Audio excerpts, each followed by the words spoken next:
ಇನ್ನು ಮಂಡ್ಯದ ಮಿಮ್ಸ್ನಲ್ಲಿ ಸಚಿವ ಶರಣ್ ಪ್ರಕಾಶ್ ಪಾಟೀಲ್ ಇವತ್ತು ಸಭೆಯನ್ನು ನಡೆಸಿದ್ದಾರೆ. ಹಿರಿಯ ವೈದ್ಯಾಧಿಕಾರಿಗಳು ಕೂಡ ಈ ಒಂದು ಸಭೆಯಲ್ಲಿ ಭಾಗಿಯಾಗಿದ್ದರು. ಇನ್ನು ಸಂಸ್ಥೆಯ ಆಗುಹೋಗುಗಳ ಬಗ್ಗೆನೂ ಕೂಡ ಈ ಒಂದು ಸಭೆಯಲ್ಲಿ ಚರ್ಚೆ ಮಾಡಲಾಗಿದೆ. ಮಿಮ್ಸ್ ಡೈರೆಕ್ಟರ್ ಪ್ರಭಾರ ನರಸಿಂಹಸ್ವಾಮಿ ಸೇರಿ ಹಲವರು ಭಾಗಿಯಾಗಿದ್ದರು.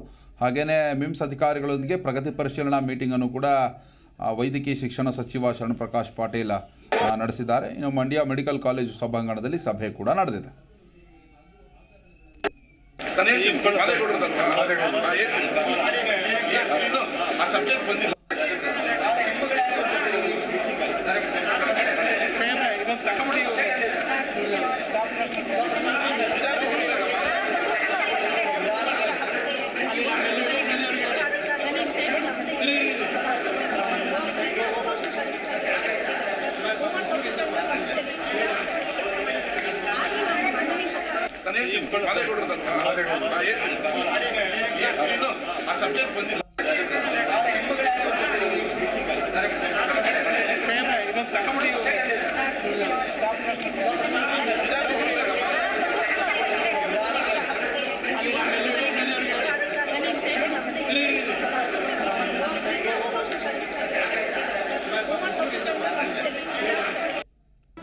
ಜಿ ಕನ್ನಡ ನ್ಯೂಸ್ ಈಗ ನಿಮ್ಮ ಮನೆಯಲ್ಲೇ ನೋಡಿ.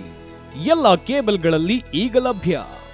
ಸನ್ Direct 292, Jio TV 1334, U digital 162, City cable 51, GTPL 17, Abhishek cables 821, Rock Line telecommunication 51, Shri Basaveshwara number 60, Vinayaka digital number 53, In digital number 896ರಲ್ಲಿ ನಿಮ್ಮಿಸ್ತದ ಜಿ ಕನ್ನಡ ನ್ಯೂಸ್ ನೋಡಿ ಆನಂದಿಸಿ.